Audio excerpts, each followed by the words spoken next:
Yes, Johnny Brills, we are coming on. We're doing a little bit of prep beforehand as we're trying to get through the press conference notes. So I was able to transcribe it. Welcome to another episode of the Mercy Metrics podcast, episode 49 here at TigersMLReport.com. I am Rogelio Castillo. Alongside me is Yooper. You can find us on iTunes, Spotify, or listen to podcasts. And you can find us. Our show schedule it's a little funky right now, so I apologize about that. But new episodes usually drop on Fridays, and it still will be the case throughout the off season. But as things happen, as things break, there will be shows during the middle of the week.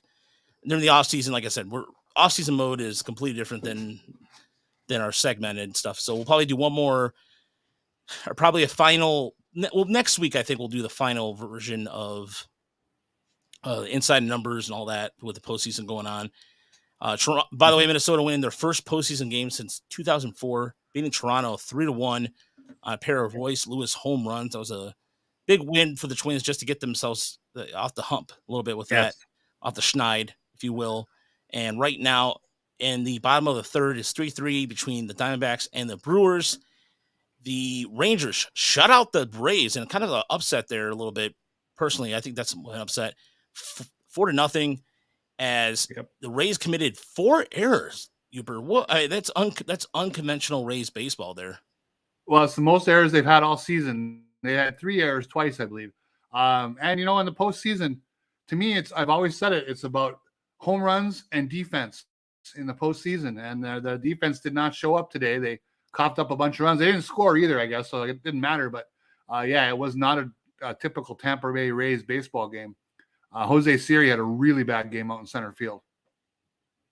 Yeah, and that was unexpected. And one of the things, too, about the Rangers coming into the series is whether they can continue that momentum. And I always believe that momentum is a fake thing. It's not like a real thing. And I'm always joking about that. But Texas was one of the hottest teams in the American League. And we saw this with the Cardinals back in 2006. Cardinals caught fire at the end of the season, got them to the World Series, beat the Tigers. Yep. So it doesn't, this is what I love about the MLB postseason. You could throw, look at the 2002 Seattle Mariners, instead of winning all those games and didn't do nothing in the postseason. Or 2001, was it 2001 Mariners or 2002? 2001 Mariners. Yeah, 2001 Mariners. I say 2001, they won 116 games. Yeah. So I gotta ask you guys, what teams are you rooting for in the play? Is there a team that's kind of caught your heart a little bit that you're going to be rooting for these 2023 playoffs? We'll get to that because I do want to talk about that. So the coming up, we're going to talk about Miguel Cabrera weekend, bittersweet weekend for a lot of Tiger fans, and was out there for that. Again, getting his reaction from getting the Spencer Torkelson glove was really sweet. There was just a lot of really cool moments there throughout the weekend. We'll also get to the Scott Harris presser. I got some audio from that. Well, I'm transcribing it, but I'm not sure it will play. But I still have the whole entire thing. That was an interesting conversation. Then he set the 5, him and AJ Hinch talked to the 5 beat writers by themselves. So they're going to the elevator, and one of the PR guys goes, "Roger's only for the beat writers." I was like, "Oh," because I technically don't have a beat. You know what I mean? I wasn't there all year because I was splitting duties. So anyway, it's not there. But it was really cool to be a part of that press conference at the end of the year. We're going to launch an online newspaper then, and you're now our beat writer. Yeah, well, the thing is if, as long as it pays me more than what I'm getting paid at Fansided, then by all means, or if I think about it, the donations we got this year on our YouTube and the GoFundMe that Mark Gurra started actually paid me more than some of the stuff I was getting from Fansided. So, yeah, again, I know it's like one of those things where well, why'd you leave, the whole Woodward sports thing, which one day I'll address sometime, not on air, but John will attest that I think we're better off in the long run. So anyway, all right, enough of that. Let's get into Miguel Cabrera. Friday, Saturday, and Sunday, the Tigers did a really good job with all the ceremony and the way they handled the whole weekend. A fantastic job by the Tigers. was a well coordinated thing where on Sunday they had in the stands, and I think I have it here. So if you were in the stands on Sunday, you got one of these, and you were able to. Well, if you were a fan, you were like this. So you did this. I see. So then, like everybody, formed a certain letter, and they came with this special final season. I feel like an old man on the camera. Where's the camera? Right here. So that's what you get right there. So it's could pretty you cool. really see it really nice in the state when you're in the stadium? Could you really appreciate what it was, the scale of it? Oh yeah. The Tigers did a really good job of meticulously planning this, and I thought it looked really good. I thought the way they panned the shot back out, camera wise, it looked really good. There's a very big pop, crowd wise, and it was a very, very well first class job by and OBK is absolutely right. It was the way it was executed, even like just the traffic and some of the bottlenecks of people. You'll go to the Miller Porch. The Miller Porch was popping, and like they had a timeline in right field and right center, so you could walk by his timeline. The 24, the baseball sculpture. The baseball sculpture was fantastic. The whole thing, just up and down, well done by the Tigers, and it was a good way to send off Miggy. The pop he got when he came out to first base, and then the scripted, almost felt like it was scripted. Steve Kwan hit a grounder to him. Yeah. Knowing full well that and I could attest to this too. In his locker, all his locker was packed up except for a couple things when you get down there. But yeah, it was not gonna lie. It got really emotional towards the end, and the entire way that I think what I really could appreciate about the entire way the things went down over the weekend is that his teammates, like just the genuine appreciation and as John would look for. John always looks for these kind of storylines. The torch was passed on, and it was passed on, like as cliche as that sounds, it was. But seeing this, by the way, I got to meet a lot of great fans. I met up the guys over at Michigan Trumbull podcast. Shout out to those guys. Those guys were cool. I saw John down there with Jeremy. I met up with wow, I'm drawing a blank here. Sean, the Southerly gentleman in our Discord. Some people from our Discord was down there. Get a chance to sit and talk to them, talk baseball for a little while. It was cool. And then we're like, oh, look, we got to go back to our seats and watch Miguel and witness what was left of him. So shout out to Steve Ghost Mav and Matt, who's in our Discord as well. So overall, it was a fantastic experience. It was really something to watch from afar on TV. Friday and Saturday, he had some really good swings, right? He a couple, 3 doubles, I believe, whatever it was. Looked really good. I took real appreciation that after the game, when he did the short interview, he admitted that it was one of the toughest games he's ever played, and he was chasing after everything. The emotion got to him, and that's cool. I mean, who cares? I mean, the fact that he didn't get any hits, that doesn't detract from him and his greatness by any stretch of the imagination. But he was swinging at stuff he would probably spit at normally, because I'm sure he wanted desperately to put a show on for the fans. So then to get him, to have him play defense for the first time in 3 years and field that ball was really cool. I mean, it was a really fun way to go out. I worried for a split second that Kwan was going to out hustle him, but he got it by a few feet. And it was a very, very nice moment and really a great weekend. Yeah, for being there, I had standing room only tickets, so I was kind of just on the outskirts. But we were walking when we saw Miggy came in to play first base. We were walking towards like home plate to get a better view, and then we hear the crowd erupt, and I ran over to see that he had fielded the ground ball, because we were expecting that he was going to get his standing ovation and his kind of farewell at the end of the inning. But then obviously the first ball in play was hit to Miggy. But it was a great experience. I actually got recognized by some people there, just complimenting us in the podcast. That's never happened to me before. I got very cool, but it was awesome. There were so many people there, and it was just a great thing to see. I didn't cry. I thought I would cry. I got a little emotional. I felt some tears coming on, but I held it together, and it was just a fantastic experience. Yeah, and for the most part, I think there was not a lot of dry eyes, and especially in the press box. I know Miggy didn't exactly sometimes get along with the press, but he was very cordial with them, and I thought he did really good. There was a great story by Evan Petzold of the Freep, talk about his influences, and that was some great storytelling there by Evan. And the entire thing over the weekend was fantastic. And there was one of the things too that I did. By the way, I've never gotten the only time I got somebody asked for my autograph, and I was in Erie. I was literally walking up, and I took a picture because I was in total utter shock that somebody asked me for my autograph. Oh, take your money before getting your autograph. What? I mean, there's more than one person at the website, but thanks. I don't know. I'm like, okay, it's gonna be worth nothing. But no, but as somebody mentioned in the chat, OBK, where was Chris Illich? Honestly, see if I can off the Frickers building. I really don't know. Oh, that's actually the wrong soundbite. I was trying to find my Cricket soundboard but well, publicly he was missing in action, right? But didn't they say he was in the locker room afterwards in the clubhouse? I think he was. Yeah, I had to go immediately after the game, so I didn't get a chance to I headed to the clubhouse early, and then I had to take off. But I didn't. If he was, but Friday and Saturday, I didn't see anything. Again, he could have been there and just kind of voided, because there's a lot of ways you can hide in some of those tunnels down there. So who knows? I mean, I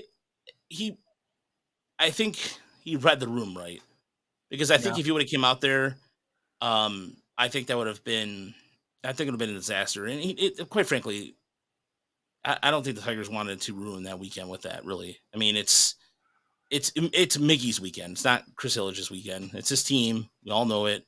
Yes, we know he needs to spend, and we'll get to that too as well. We're gonna be, like I said, this off-season mode. We'll be doing some shows as things happen, and we'll also kind of do like our own little takes on ideas we have and all that stuff. But the other news today that occurred that Yooper was jumping up and down for, apparently, and I had some mixed emotions about it, was Matt Shepard will not be back as a TV voice of the Detroit Tigers. And that, a lot of fans on Twitter were really happy about it. Of course, everybody wants to bring back Mario and Pemba, because that's what people do around here. I'm sorry. There's just one thing about Detroit that, and correct me if I'm wrong, if you're watching us on YouTube or listening at home, we have this thing about, we always like the same thing. Like, for example, Detroit radio people, they're all it's all the same people, just recycled in different points. Very like incestuous. Yeah, it is like that. And again, it's nothing against Mario Pemba. I thought he did fine, but I remember people complaining about Mario Pemba. Now all of a sudden he's gone. They're like, oh, we're bringing him back. There's not, when it comes to new faces in this area, for whatever reason, people do not warm up to it. It could be just me, but I think the Tigers are going to take their time. First, it was reported by Tony Paul, by the way. Great job by Tony Paul, as always, capturing the media beat in his town. And you know what? I'm with Steve right here. And this is perfectly said. I'm okay that Shep is gone from the booth, but Shep is an awesome guy, and I hate that this is being celebrated. Amen, Steve. Matt Shepard was nothing but nice to me. He went out of his way in the press box when I needed my mic closer to AJ Hinch, and I got to know him. He's a good guy, and it's different. I guess I know it's different if you work in the press versus not. But even then, even before that, I never had a problem. I think people want to find reasons to complain. Was he bad at? He did the play-by-play stuff? Yes, he did struggle at that at times. I'm not saying he was perfect, but at the same time, to sit there and celebrate it like it's like the end of the war or something really dramatic, I think just get a life. Like, honestly, to celebrate somebody losing their job. What is wrong with you? Well, that's it. The tweet I made today was, I wasn't going to tap dance on anybody's grave, because the guy lost a gig, and that's not good. What I did say was, now it's an opportunity for them to get better, and they need to challenge to find a little bit more entertaining product in the booth. And it isn't just him. There are two chairs in that booth. Okay, they could upgrade in both. So the team has been bad for several years, and I think he is a public-facing portal for the team. So he's going to take a lot of grief, gets kind of channeled toward him when he makes mistakes because the team is bad and people are just frustrated. I think he also, his first year or two, he struggled. I think he's been bad. I think he's better now. Absolutely. After a few years. But I think that initial opinion of his work sunk in when he couldn't, we all know it. He couldn't judge a fly ball really well very quickly. And that stuck with him. That kind of got hung around his neck forever, which I don't think that was a big problem anymore. But once those initial opinions were set in stone with people, they weren't going to change. So, yeah, some people will celebrate, others won't. But there's going to be a new voice, and I think it's needed. I think it'll be good in general. Yeah, it seems like it's sort of a new era of Tigers baseball, honestly, with Miguel Cabrera playing his final season. We've got these young guys coming up, and we obviously don't know the reason why Matt Shepard won't be coming back. Like you guys said, he was there for 5 years. A lot of people had a lot of, I'd say, discontent with him and the job that he did.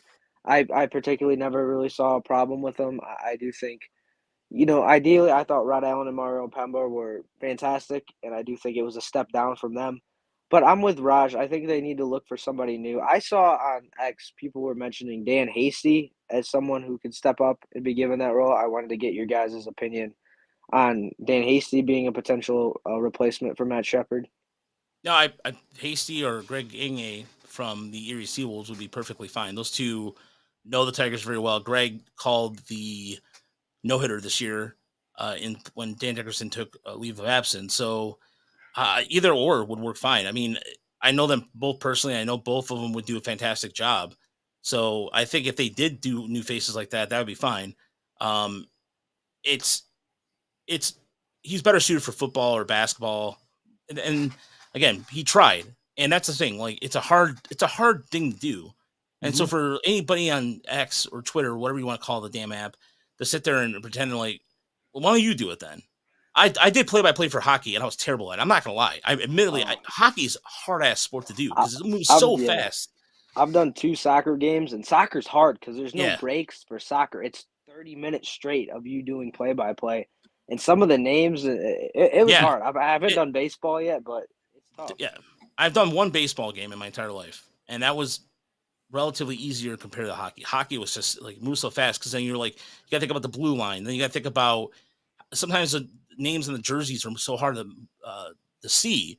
So you're like number 15 on the left wing and what have you. And so, and boom goes dynamite. Like, you know what, like you're always trying to find that cliche thing to say, but if they go Hasty or Gagne, either way, I think that'd be fine. Again, if they went with Pemba too, I don't mind, but my opinion is, why do we always feel like we have to revisit these things? Like, people still talk about how sometimes they could wish they could hear Ernie Harwell or, George Kell. And that's great. I mean, nostalgia is one of those things that I have a weirdly weird opinion about nostalgia sometimes. We get too caught. I mean, look at the back of I can't talk. I mean, look at the back of my office. But I also understand that nostalgia serves a purpose. It allows you to have that good feeling, to revisit that good feeling. But do we always have to live in nostalgia? Can we just live in the future a little bit? So, I don't know. It'll be interesting to see if they go into their minor league system. They definitely have a couple of good guys. I mean, I listened to Greg Gagne's work this summer, and I was very impressed when he did the games for Dickerson. It was a lot of fun. Of course, he had a no-hitter, and that helps. But still, you just, I guess, get the sense. Seems like half the time these jobs they'll get like the. And I'm just making this up out of nowhere, but like the Padres number 2 announcer, he'll get the bump up and get the job, or something like that. So we'll see. It's not the biggest factor. I mean, they could put the game on with no announcers and I would watch and it'd be fine. But, some people need that voice and they need to be happy with who they're listening to. By the way, the corrections department came in and and they're absolutely correct. It is Gagne, not, I don't know how I was saying. So Greg Gagne, thank you to our corrections department for that. Kevin Brown would be, Kevin Brown, it would be nice, but Baltimore's actually Baltimore's up and rising team. And if Baltimore still wants him around, I wouldn't see why you would go to Detroit. Nothing against Detroit, nothing against the Tigers because they're up and coming team, but Baltimore just won 100 games and they have a system that's still stock, lock, and barrel better than Tigers. Crappy owner. I mean, Angelos is basically like, oh, when these guys need to get paid, I'm not paying them because I'm a cheap ass. Mm-hmm. And it took them, so they could go completely from the outside. We'll see. I don't know. There's plenty of offseason. As Scott Harris mentioned, they still have a month to look at things, and we'll get into that aspect. So yesterday, like I said, let me know if I'm going to try to play a little bit of this and see if you guys can hear it or not. If not, it's fine. I'll see if anybody can hear that. No. Oh, okay. So they might. So here's okay. So I have exact quotes from the. It talks about like so. I have exact quotes. I'm gonna put them in our YouTube chat here. One of the things he kicked off with was talking about the development of the system this year, and so one of the things in a quote was, "quote The players got more out of themselves up and down the organization. When I was sitting here a year ago, I was talking to all of you about trying to create this culture development here, trying to create environments in which players in all phases of their career can come to this organization and get better. So upon reflection last night and this morning, I was thinking to myself, man, we're off to a great start on that.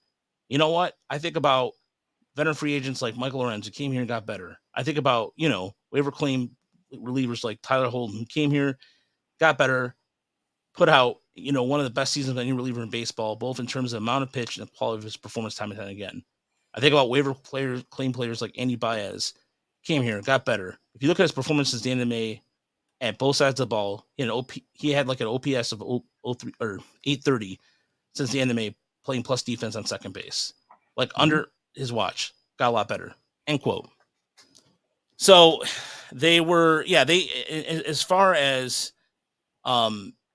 that goes, and then they announced that they broke ground on a land in the Dominican Republic where they're going to be the academy, and they're also building another dorm in Florida for Lakeland for development. And a lot of people are like, well, what? Ooh, but it's a big deal.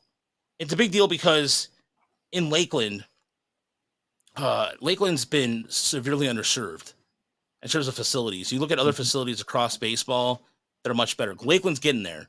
They're talking about putting cover fields down there as well. So the Dominican will allow them, and he said it during the press conference, allow them to compete better. I'm struggling to say that. Internationally speaking, it'll allow them to compete better. And this is things that like the Tigers have always been behind the times when it comes to these kind of product or development things. For example, the Dodgers, if you think about the Dodgers and Pirates in the 70s and in the 80s, and you talk about the Royals Academy, like Yooper, we talked about the Royals Academy that no longer around, that produced a lot of talent for Kansas City that lasted them way into the late 80s. Yes. And then what the Dodgers were doing internationally, the Pirates were doing for a while, that they fielded really good teams in the 70s and the 80s. And then you look into the 90s, what the Braves were doing with their pitching and how they were developed pitching. Like John Smoltz talked about how much of a difference those development machines, and Tigers have always been behind, one step behind. So that is something, or maybe like a mile behind. But it is good to see that. And then they're also getting a new team playing that allow them for conditioning purposes and everything like that. So that's stuff that of course, the dog starts losing stuff. That's stuff that you shouldn't gloss over. But I thought that was important to talk about in the press conference. But yes, when it came to the Eduardo Rodriguez stuff, that's where he was they basically are saying, hey, in other words, they got to come to us when they're ready. Yeah. And it makes a lot of sense. I mean, obviously, the way the contract is written, it's Eduardo Rodriguez's call right now.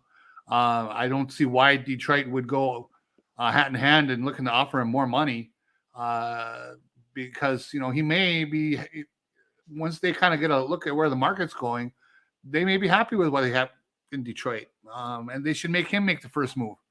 Right. So, he pitched well on Sunday, finished 13-9. Do they want him back? I would say, obviously, they don't have a choice. They would take him back for 3 years and be happy. Do they want to invest more years and money in him? I wouldn't be that quick on the trigger to do that, to be honest. Yeah, I mean, we talked about this on the last pod about just the Tigers have the depth to be able to replace him. And they have the money in free agency to go out and replace him. If there are big name free agent pitchers the Tigers could go out and sign. Now, will they do that? That remains to be seen. But I don't think it's the end of the world if the Detroit Tigers don't bring back Eduardo Rodriguez. Now, it is disappointing that we could potentially lose him for nothing. But again, I think there are options out there to replace him if need be. But John, Mr. Harris did say this. Those options out there, they can only be complementary to the core. Okay, yeah. We're not signing part of the core. We're signing the complementary piece to the core. Yeah, I'm glad you bring that up, Yooper, because that is something that he, like when he was asked about spending on free agency, that's what he said. In other words, they're gonna be very penny pitching. I don't want to say penny pitching, those kind of things. And I did see, by the way, Steve, I do thank you for bringing that up too. I do want to talk about the Trevor Bauer. That was that bomb yesterday that he tweeted out. Wow, that was one of those things where I had to watch it twice to process what I just saw. I think I sent it to you because I saw that and I was like, wow. Yeah, there's going to be a lot of ways that Detroit can go about it pitching-wise. As far as looking eternally to answer that question, Sawyer Gibson long, Reese Olson took huge steps forward, but there's no guarantees either. I mean, we don't know. There's always this thing about Casey Mize, about it's just going to be a foregone conclusion he comes back in rotation. I don't know. I mean, he was throwing 97 in the bullpen, but he had it shut down. There's no guarantees about anything. So if you're looking at Ty Madden to come up next year, certainly you could look at that and but then again, he has struggled against getting lefties out. That's not been mastered yet. So he might take some time before he gets up here. By the way, Blood Right, thank you for the $5. Off the Frickers building. But yeah, that's hold on, wait. Exquisite. Yeah. There we go. Oh, I know. It's still you still got to do off the Frickers building. That's my favorite. That one has become my favorite drop of all time. But anyway, to get exactly what he said about it too. Let me in terms of free agency. So I have a program called the Script, and so it takes all the audio that it was Evan Petzel or Evan Woodbury of MLive who asked him if he was opted out of the contract, would you be open to conversations about a new contract? And more generally, last winter you signed 2 free agents or pitchers. I was wondering, is that a potential item for this agenda this winter? Of course, he said, quote, I can't speculate on Eduardo. He's put up a great year. We just have to make decisions that are actually in front of us, whether in front of us. And that one isn't just right now because they still talk about having a month. I continue. As far as the offseason, we have another month we're going to use. I'm going to be back in the office right after this press conference. And he joked about AJ going on vacation. But we realize that we're going to take all the time we need to look at every decision from every angle. We're going to be active this offseason.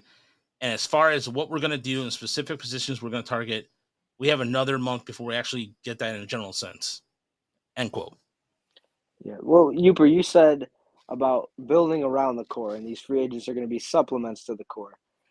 I don't know if those impact free agents are really out there this offseason. I mean, there might be a couple, but I do think, and I saw a comment in the chat, the Detroit Tigers need innings, and that's true. They need starting pitchers who can give them innings, because I think this bullpen was taxed very heavily in 2023. Tyler Holton threw over 80 innings. Jason Foley threw a lot of innings. Alex Lange.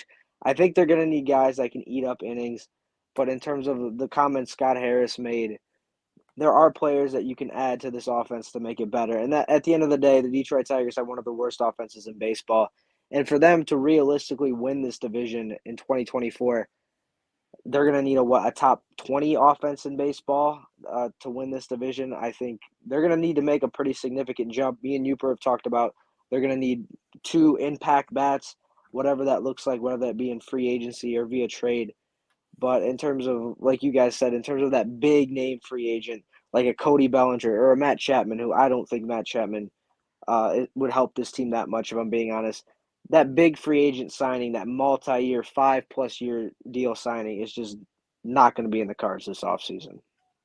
As far as their worst offense in baseball, it is night and day, comparatively speaking, than what it was last year. I mean, if you're looking at it they had a historically bad defense or offense last year. they were in the mid-20s when it comes to offense. And that's going to take, they needed some guys who can hit for better average. That's for sure. I mean, the power was there. 7 guys hitting double digits for home runs. Again, that doesn't sound like a lot, but considering the lack of power in the last 3 or 4 years, that's where OBK, you're right. Yeah. OPS, runs scored, but comparatively speaking, what it was last year was atrocious. I'm sorry. Last year was god awful. And look, maybe that's why I'm somewhat like, okay, fine. Yes, they were bad in that department. They were absolutely bad. Slugging, they were towards the middle. They're towards the bottom, and only because really of one man in Spencer Torkelson. Team ISO, this team doesn't need. It needs power. Absolutely, I don't disagree with that whatsoever. But as far as you're talking about, it's so funny when you said the bullpen was taxed. I'm just like, well, they really. So how did the bullpen stack up? Excuse me. As far as relievers go, so how many innings did they pitch? So here's the thing. Like I'm trying to think if we're okay. So I'm trying to pull it up right here, and for whatever reason, it's not letting me do it. Oh, here it is. Let's see. Okay. Anyway, I think personally the bullpen, from what they were able to get out of the bullpen, did fine. Here's how the bullpen stacks up in terms of innings pitched. They pitched the 5th most amount of innings at 655. The Giants had a whopping 700 innings from their bullpen this year. 700 innings from their bullpen. That's but the Tigers bullpen, though, in terms of stacks up for FWAR, was ranked 20th at 3.2. So then if you're looking at starters, so how many innings did the Tigers starters go this year? Well, they actually went 786 innings. So the bullpen wasn't as taxed as we think it is, because, granted, I think it's because the last month or so they were doing bullpen starts. But as a collective, you know what? As their starting staff this year was ranked 12th overall at FWAR with 11.3. You got to give an Academy Award to the entire pitching staff as a whole. Fetter, not just Fetter, it's Juan Nieves, it's Robin Lung, Gabe Rivas. Yeah, it is really, really, really just impressive what they're able to do with. I mean, look at Miguel Diaz. Miguel Diaz struggled half the season at Toledo, started figuring out his changeup a little bit, and look at his numbers in the last month of the season. It's incredible. And he went out there and was an effective reliever. And Tyler Holton had the second best WAR of all in the entire team, next to Eduardo Rodriguez. So yes, there's a lot of offensive weapons that need the question, because the big 3 in Riley Green, Spencer Torkelson, and Kerry Carpenter. I mean, look at Kerry Carpenter's numbers down the stretch. He struggled. And so it's not a for sure thing he's going to be that guy that's going to be. There's an idea that was like, I like the idea of having JD Martinez come back and be a DH, and then you can platoon the two. Oh, I'd love that. You know, the whole thing going back to the Harris press conference that I struggle with. When you don't want to add to the core, and you say, free agency market not good enough this year. Obviously, they're not going to contend for someone like Ohtani. We know that. It's not even a pipe dream.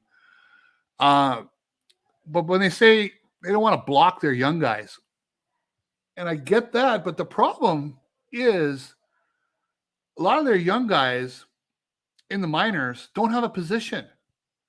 So when you say I don't want to block them there's no way to project right now where they should sign a player and where they shouldn't, because they don't even know where these young guys are going to play for sure. So that to me is an issue. That's why I would always, especially with their low payroll, invest in players they know can compete now, and they make those young guys fit in around them. And I don't think there's anything wrong with that. Those guys will either they're going to hit or they're not going to hit. When they get to the majors, they'll find a place to play, but their job is to win games now. They've put up with several years of losing. They've made this small step, this tiny itty bitty step forward this year. They want to try to win. They've been talking about the weak division. They need veteran talent who can put numbers on the board and still mix in those younger players. Because I'll tell you, Kerry Carpenter is a good player, and I think he's going to be a decent player, but you can't set him as a rock that you're building around. I don't know if he's the core. We don't really know that. We think Torkelson is. He showed great signs. We think Green is when he's available. We don't know how much he'll be available. So I really have a problem that they kind of shut off a valve of where they can find talent, and they're only going to get quote unquote complementary players because we just don't know. And what they can do via trade. Maybe they find these players via trade and not in free agency. And if that's the case, that's fine. Yeah, But I think that. Oh, sorry, you. No, that's fine. Yeah, I just think in terms of, like you said, with trades, I think that's probably the route they're going to go, just with all the depth that they've built, pitching wise, with the farm system improving. Raj, you mentioned a guy like JD Martinez. I saw that. I don't think that's the worst idea in the world. I think the Tigers need another right-handed hitter in the middle of their lineup. And just off Yooper's point of the core of those three of Carpenter, Green, and Torkelson, I believe in Torkelson the most out of those three. I think he's a perennial all-star in the future for the Detroit Tigers. Riley Green, he needs to show a little bit more power. He needs to lift the ball a little more. And he obviously needs to stay on the field. But I still think he has an all-star ceiling with the Detroit Tigers. And then for me, Kerry Carpenter, just not having really a full season under his belt. And like you said, the power just seemingly gone the last month of this season. I don't know how much I can put stock into him as the Detroit Tigers cleanup hitter. More than likely, as it looks right now, he was the Detroit Tigers cleanup hitter this year, and it looks like that's where he's going to be penciled in next year. I don't know how much stock I can put into those three carrying an offense that can realistically win a division in 2024. I mentioned this somewhere the other day, John, and for me, Kerry Carpenter, again, I like Kerry Carpenter. I think he has a chance to be a ball player. But just the sense I get, and there's nothing numerical behind it. I just feel like he should be on a good team. He's hitting in the 6th hole or the 7th hole, not in the 3rd and the 4th hole, and I think that's where they need to build this lineup. They need to lengthen it with more power and with more on base than what they currently have. So we had a couple of questions. So OBK asked me about what I thought about Scott Harris, and I'll address that here in a second. And then as far as how confident am I in Carpenter, and also some of the trade, there's some other comments in here I want to address in our YouTube chat. First and foremost, Kerry Carpenter led the team in OPS plus at 120. He had 20 home runs. He had 278. He just struggled towards the end of the season. It could be season fatigue. He played 115 games. Yep. 18 games. He had a little bit of injury. My concern is the biggest thing the Tigers need to address is what they're going to do at third base. That is the biggest thing in the offseason. I don't care. Cole Keefe is a second baseman. Cole Keefe is better suited at second base. And Andy Baez did nothing wrong. And I think he might be coming back. Like that's the vibe I got from. And don't do your victory parade yet, John, because we don't know yet. No. I want to. No, but you won't because you're wrong. Because you're not sure if it's going to happen yet. No, okay, that's fair. All right. Anyway, they really need to address. Somebody mentioned let's move the team to Nashville. Come on, get out of here. Anyway, I think that's the biggest thing the Tigers have to address this offseason. Number one, it is going to come through trade. So Larry Love says the Tigers don't have much trade. Not necessarily. And I'm not saying that Baez is your answer at third base, Deadly Ninja Bees. I'm not saying that at all. I think that in terms of trade, here's what you're going to look at. They have to make a couple Rule 5 decisions right now on several players. So so I'm looking at this team right now as far as who they have to make a rule, as far as like in terms of depth wise, who they have to make a Rule 5 decision on. So they have to decide on, and I'm going to be doing an article from the minor league report on that too. That'll be coming out. So they have to decide on Dylan Dingler. Dylan Dingler is Rule 5 eligible. So you have that to consider. And is he ready to be the catcher? Is he going to be a guy that's going to be ready to go? The answer is no. He's still struggling. Kyle Montero, he had a really good year. He jumped up his strikeout rates to 8%. He is a guy that could be a starter or a reliever, depending on how the Tigers want to use him. So he's a Rule 5 option. You got to make room for him. You got to make room for, are you going to make room for Jack O'Loughlin? I mean, he had a pretty good year. Andrew Mango, he's a reliever. You have, in terms of getting back to positional players from him, you have Elijah Alfonso. He had a really good finish of the year in Double-A. He's a Rule 5 guy. You have, what was it? Who was the other one that kind of stood out to me? The rest are kind of guys they can or guys that you can lose. They also have Eduardo Valencia, who was it's catchers wise, but Carlos Pena, another lefty that they have to make a decision on. They have to make key decisions on quite a bit of players. As far as what they can go for trades, you could look at somebody like a Wilmer Flores and trade him for a couple of guys and maybe get you an arm or two. Flores is pitching in the AFL right now. The Tigers look, the reason why I say something like him versus trading somebody like Ty Madden, for example, Flores right now could be a name based off what he did last year, and you could trade him and get a couple prospects for that, or a couple guys that are ready to go that could play third base. I like the idea Steve mentioned of Ryan McMahon at third. That's a good defense, good bat. Night Owl 1978. The reason why you can trade Flores is because Ty Madden is almost pretty much a guy who could, excuse me, who could come up next year and compete for a rotation spot or a bullpen spot. Again, he has to get out lefties consistently to get the next level, and he did show that towards the last month of the season. But again, in Double-A, we have to kind of see what he can do at a higher level. What do you do with a guy like Freddie Pacheco, who you signed over from the Cardinals? Do you wait till his rehab and bring him back, or you just let him go? And Mason Engler, let him sit in the farm next year. There's a lot of things they got to decide on that. But I think they have enough to make themselves at least. It's not as they couldn't trade Jack crap last year or Jack shit last year. Quite frankly, in the offseason, they couldn't trade anybody in their system. Now, look at Jace Young. Jace Young is a guy that they're playing at third. That there's multiple ways they can go about it. They can. Cole Keefe is pretty much looking at his numbers today. I did an article on Tiger Monthly Report. You can check it out. On second baseman, he was above average hit rate, above average ISO in terms of compared to the rest of the International League or AAA, and he's ready to go. I don't think he has left anything to prove. I think that we don't know enough about Scott Harris's MO yet to know what's going to happen, right? So we don't know if Colt Keith is untouchable, but I would say he has to be close. But when you look at Jace Young, Colt Keith, Justin Henry Malloy, you got some mixture of second base and third base in all three of them, right? In some way or shape or form. Malloy's played a little bit of outfield, but mostly infield. You got to believe they could trade from that depth of those three guys, where one of them could get moved for something, and to help the big club.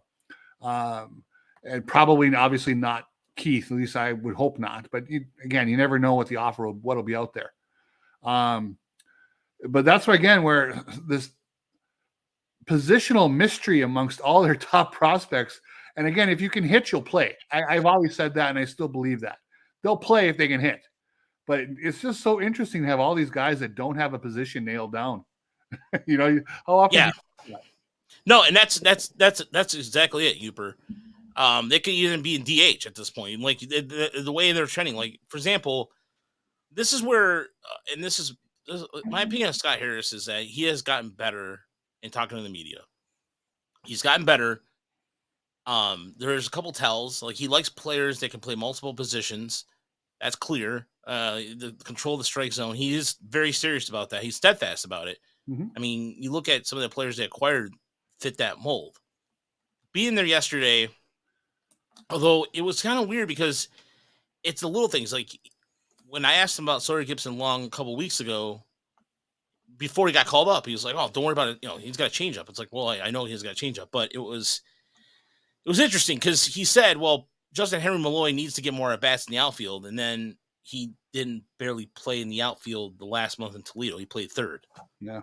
So I think he sometimes the one thing about I think Harris absolutely is sticking to a plan. Like he has it's like this giant checklist. Okay, he has this giant checklist right here, and imagine this being if you're watching it on YouTube. This is a checklist, and he's making sure he gets to cross it off completely before he moves on. And I think sometimes he gets singularly focused, and I got that sense that even with the Dodgers trade, like we potentially I heard that they were going to get a catcher, like the Dodgers they were going to the catcher they were going to get back in return was potentially, this is allegedly, so I'm not 100% on this, and I'm trying to get the gentleman's name right here. Michael, Michael, God, what am I drawing a blank on his name now all of a sudden? Michael Bush. Michael Bush. Michael Bush. Oh, he's not. He's an infielder, right? Yeah, but he's Michael also Bush isn't a catcher. Oh, he's also a catcher. No, let me see. Oh, maybe it's not.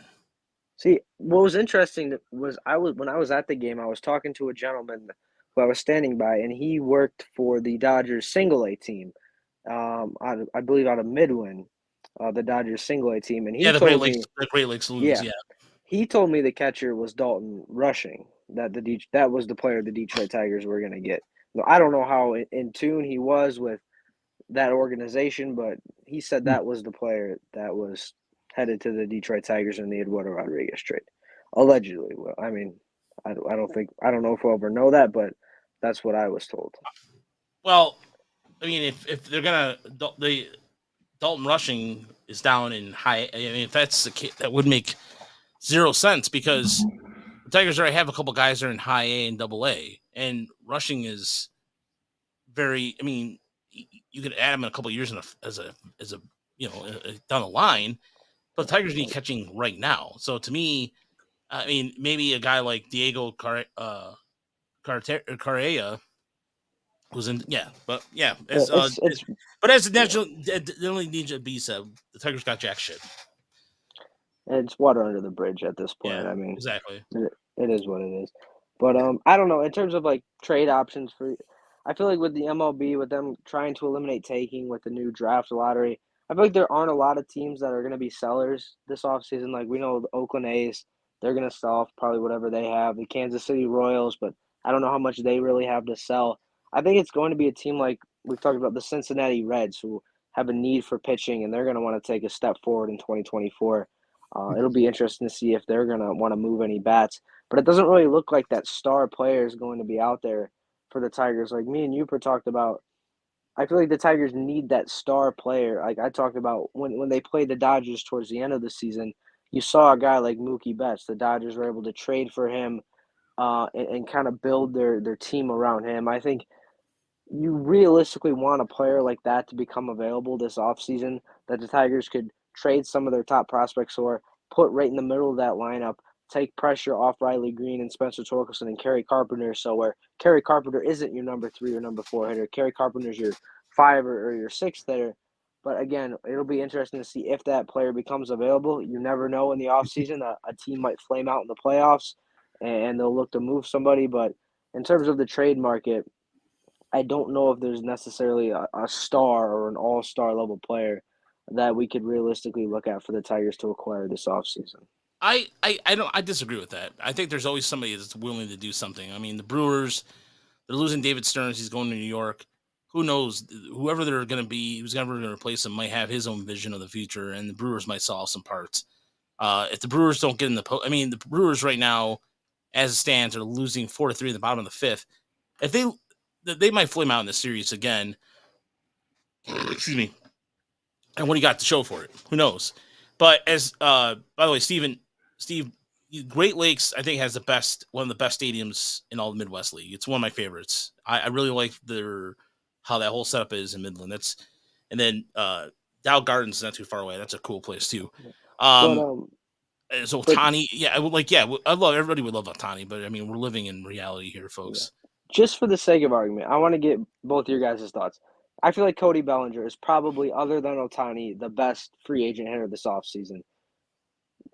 What would Cody Bellinger realistically even do for the Detroit Tigers? I don't think that's realistic. Do you put that in the same category as Ohtani, where that's not happening? And even if, let's say, you do sign Cody Bellinger and you put him in the middle of the Detroit Tigers order, just for the sake of argument, what does that really look like? What does that really mean for the Tigers?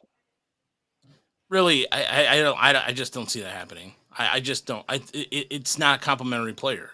I mean, they're going to look for guys that, if you're looking at a complimentary player, if we're just gonna, I mean, again, we're not even. This is not a free agent show because we haven't even time to do research or anything like that. Like it's fine. It's rather ironic that Jamer Candelario is getting back in the free agent market, and he has a F4 of 3.3. That could solve a lot of third base problems. Yeah. Yep. But that would be cool. The Japanese Red Wings, like Ohtani, Yamamoto, and Sasaki would be that's cool. But I could see a guy like a player who I could see the Tigers going after that could potentially be like as like a potential right-handed bat, or just as a right-handed bat that could play like as far as like a veteran goes, because you look at the positions across the diamond. Spencer Torkelson, he's set, and he's set as your first baseman of the future. He's there. He but like a guy like, I don't know. I feel like they could go somebody like what's his face? I mean, although Lourdes Gurriel Jr., the outfielder for Arizona, that's sure. not. Yeah, that's a complimentary player. I mean, that's who I would think of. I would say Kevin Kiermaier, but he's 34, and at this point, I don't, it's not. Yeah, as long as it's a little bit. We have Parker Meadows. Like I feel like we have. Yeah, I know, but just saying, like, as a complimentary player, another guy that has struggled a little bit, Isaiah or Falefa from New York, because he can play multiple positions. Kiner Falefa. Yeah, Scott Harris. I know you're shaking your head, John. He can't hit a lick. Let me finish though. This is what Scott Harris likes. He likes guys to play multiple positions who apparently can't hit. I know, but it's like, all jokes aside, that something like that. If you're looking at third base, so outside of the Matt Chapman and Candelario, because it would be funny if Candelario came back here. I would find it hilarious. I don't think it's going to happen though, but here's the thing.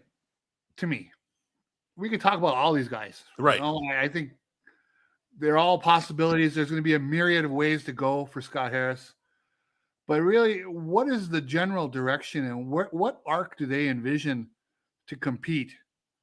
And when I say compete, I mean compete for the whole thing. Because, it's interesting. JJ Piccolo, the GM of the Royals, was quoted yesterday because John brought the Royals up a little while ago. It made me think of it.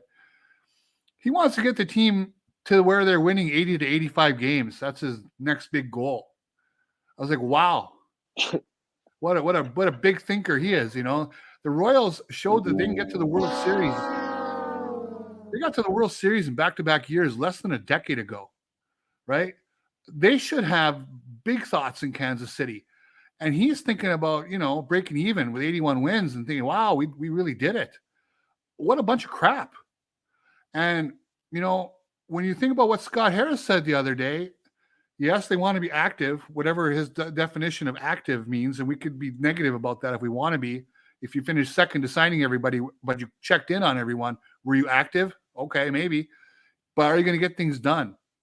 And he also mentioned the state of the division. And that irritated me a little bit because we've talked about this before. He was neither asked by the media in the room there, nor did he bring up winning a World Series. Well, what's the freaking goal, man? Why does that team exist other than to have a TV show on every week, every night for someone to watch and get ratings? Okay. The goal is to win the World Series. At least I hope it is. We've been chasing that since 1984. It'd be nice to have one again before I'm dead, and winning the division, especially this division, which isn't all that great. Yes, it's a goal. It'd be nice. I'd enjoy it. I would celebrate it. But in the end, if they're still chasing the World Series, if they win put it this way, if they win the division, but are nowhere near good enough to win a World Series, who cares? Who cares? Because the goal is to win the World Series. That's why teams compete in this league. I understand what you're saying, Yooper, but I'm gonna play devil's advocate for a moment. I think Scott Harris thinks one thing at a time. And right now, the Tigers are nowhere near a World Series. Period. Right now, they could win. They could potentially win the division next year if they get the right set of moves. But as far as World Series contenders goes, no. I mean, you look at teams like Texas. You look at the Braves. I mean, look, the Braves put up cartoon numbers this year, like just ridiculous numbers, and the Tigers are nowhere near that. So I think, to play devil's advocate, Yooper, yes, I think Scott Harris is well aware of what the goal is to win the World Series. Absolutely. He didn't bring it up.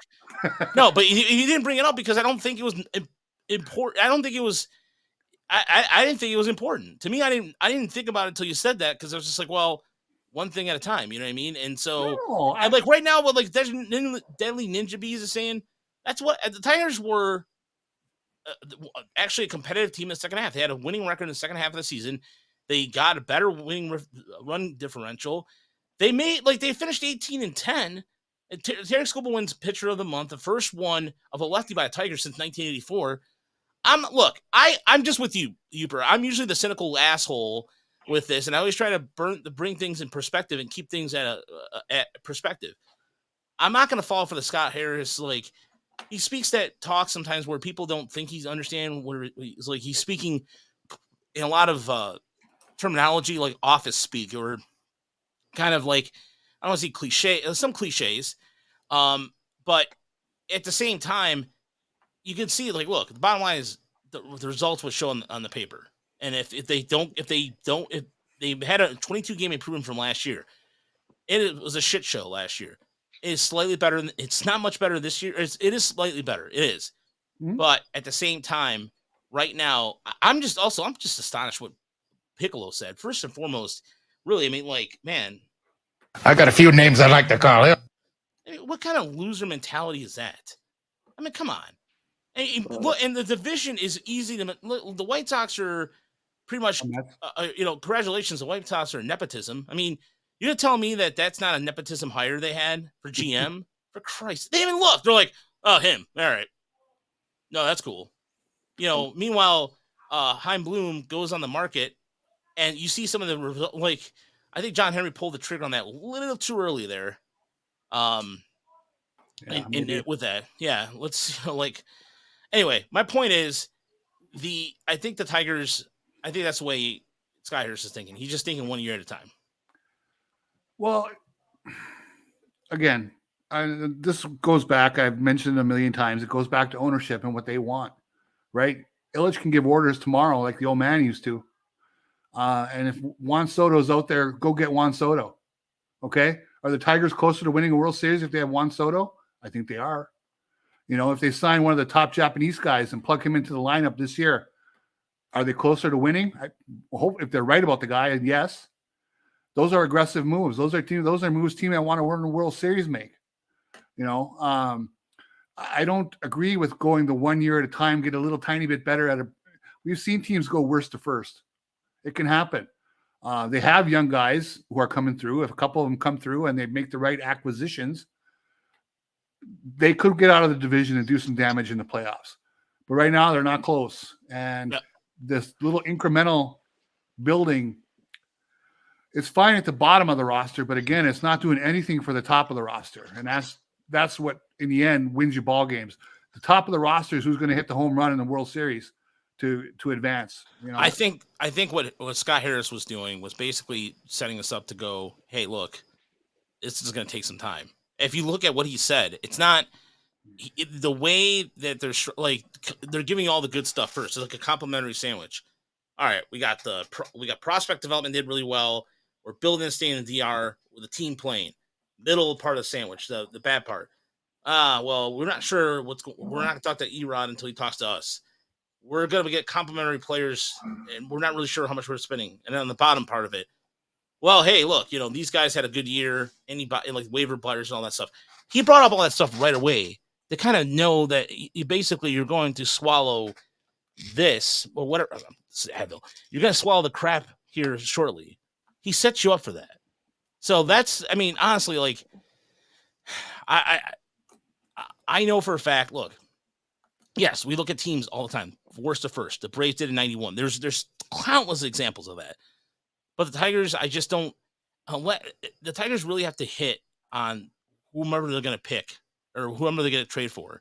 That really makes an impact because they can't afford another Nick Maton mistake. You know what I mean? Like Nick Maton really that thought that was the answer at third base. That it wasn't the case. I mean, Candelario wanted more money. The Tigers said no, and he's like, "All right, cool. I'll go rake somewhere else," and he did. What are you gonna say, John? Well, I think there's two ways you can look at this, and there's two ways you can really run a Major League Baseball franchise. There's the way the Tigers sort of did it in the 2010s, which is you push all your chips to the table, you move all your prospects, and you go all in for a couple years. And they paid the price by doing that. They completely depleted their farm system. They paid all these, aging players, bunch of big money contracts, and they paid the price for it. And then there's a way, a team like the Milwaukee Brewers do it or the Tampa Bay Rays, where you're always going to be competitive, but you never see those teams making that all-in move. You never see those teams depleting their farm system, trading for these big-name guys. They're always keeping an eye towards the future. They're always still trying to compete, trying to put themselves in position to win a World Series, but still they always want to, be thinking multiple years down the line, if they're still going to be able to compete multiple years down the line. So that's the question we need to ask is what's the best scenario for this Detroit Tigers team? Do we want them to go all in for a couple years and push all their chips into the table and say, screw whatever happens 5 years from now, we don't care? Or do we want them to kind of follow the blueprint of a team like the Brewers and the Rays where they're always keeping an eye towards the future. They're always worrying about staying competitive and never really truly going all in for a World Series. Well, the third way is being the Dodgers or the Braves, right? I mean, they spend money, they make moves, but they also keep developing ball players. Scott Harris might, have the system in place now to keep developing ball players. That's fantastic. Do they make the next move to keep investing in the team? They've gotten rid of the legacy contract of Miguel Cabrera. They'll probably lose Rodriguez's money. So now they have space to do things and be aggressive. That's why I don't see why they need to do the small moves only. I think they could take a big swing and see immediate dividends. And they're, the Ilitch family, they're the fourth or fifth most wealthy ownership, right? There's no excuse to say, oh, well, we can't compete with the big boys. I think that's a lie. Mike Ilitch proved that wasn't the case. No, look, there is shades of gray with this, as OBK said too. And yeah, there is multiple ways to go about this. And I think ultimately, I just think if also the Cardinal way, look, the Cardinal way, they finished 20 games under 500. I don't want to hear about the Cardinal way anymore. Cardinals will be back. The Cardinals might be back. Whatever. Yeah. Mason win. Yeah. Whatever. Fine. I hope they're not back. John, if the Cardinals win the World Series next year, then I'll call you a genius. But for now, no one will be surprised. Get out of here, man. They have enough pitching. Get out of here, then, John. Cardinals gonna win the World Series next year. I would not be surprised, honestly. Cardinals. Are you smoking something, John, about the Cardinals winning the World Series next year? I would love to know what pitching do they have. Go on. I tell me, because I like to know. They don't, but they could trade for someone. They could go out and sign somebody in free agency. Yeah, and that's going to solve everything. That happened never. I mean, I look at it this way. There's a lot of ways to go about how the Tigers are going to approach this offseason. We're way too early we're day 2 into the offseason. I'm not going to go and do a whole diatribe about it right now. There's multiple ways to go about it. We'll see how the Tigers approach it. This is now Harris has no excuse. There's not the Miguel Cabrera contract hanging over his head. He has a year under his belt of what he is, he has a ability. He has no excuses. He has both hands on the wheel now. Yeah, right? He has both hands in his wheel. He's driving this car. And he's also gotten rid of scouts of the old guard. The old guard pretty much is gone. The old ways of Avila is pretty much there's still some ways to go, but nevertheless, he has no excuses now. You hear him talk about prospects. he knows what's going on. I mean, he is like, he can wax poetic all day about. Agreed. Excuse me. And so he got a GM now, as old BK mentioned in there. There's no excuse. So let's just wait and see. Now, if they don't go ahead. There's no question. Everything I'm saying is based off some of the scars of the Avila years.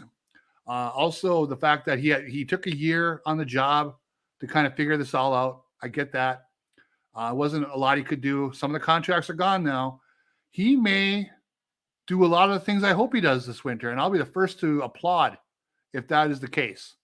100%. I'm just responding to a couple things that I heard yesterday that I didn't love. But again, that a couple swift moves could change my entire outlook on that. No question about it. I don't mind that scenario that Steve put in the chat there, which is a guy, some like Nolan Arenado. It's something, like it's something. And Tiger Town is correct. They are paying for Al Avila's sin still, and there's gonna be a tax to that. So yeah, it's as of right now. But just give me a scoring update if you're listening to us live on the broadcast. Top of the 6th in Milwaukee, Diamondbacks are up 4-3. Yeah. The Phillies are up 3-0 here in the top of the 5th. And if you missed it earlier, final Rangers beat the Rays 4-0, and the Twins win the first game since John was born. Feels like it. A couple years after, but a couple years, yeah, since John was an infant. Do you guys know? Good for Minnesota. Do you guys know the professional sports team with the longest losing streak in the playoffs is now? Not the Tigers. No. No, not the Tigers. No. It wouldn't be the Tigers. No. Professional sports. Professional sports. That would be Pistons. Yes. Yeah, Pistons. Oh. Yes. 14 in a row. Man. Listen, I don't know about you guys. I was pretty happy to see Minnesota win. I know we're the Tigers guys and we're supposed to hate our division rivals, but for them, what they've gone through, like you said, over almost 20 years, I mean, good for Minnesota. I was happy to see Royce Lewis hit those 2 bombs because that poor guy, he's so talented. And when he does play, he's fantastic, but he's just been injured, ACL tears and bad back and a couple other things. But he got into the lineup today and he just crushed 2 bombs and won that game for him. Yeah. But I got to get going a little early, guys. So, yeah. Good night, everybody. We should wrap it up here. The Pistons. Okay. Wow, the Pistons. Court's here. Yeah. Pistons. Yeah, it's going to be, I don't know. All right, John, thanks for joining us. But we'll be back on. Take care. Thanks, John. We'll be back on Thursday. Like I said, there's going to be a special Discord. We're going to have people from our Discord. Job. Guys, I did not forget about Jackson Job. I'm just going to wait till Thursday. I'm going to wait till Thursday. To be honest with you, I haven't had a day off since doing baseball since last Friday? No. It's been about 3 weeks. 3 weeks. I've been going every day at baseball. Thursday will be a lot calmer.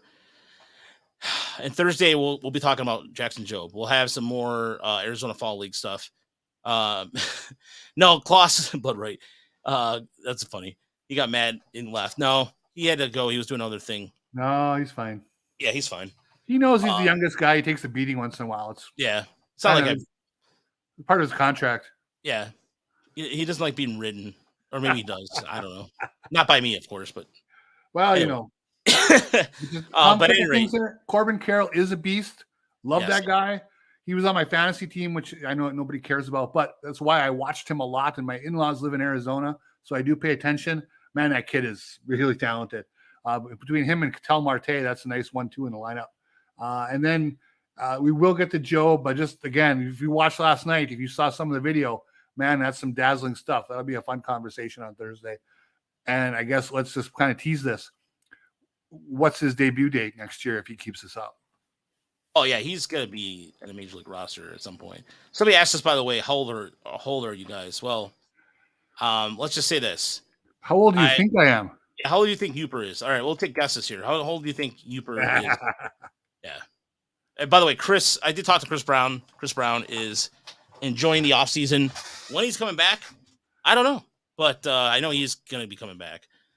So, all right, we'll take couple quick guesses on you before we get out of here. Yeah, 27.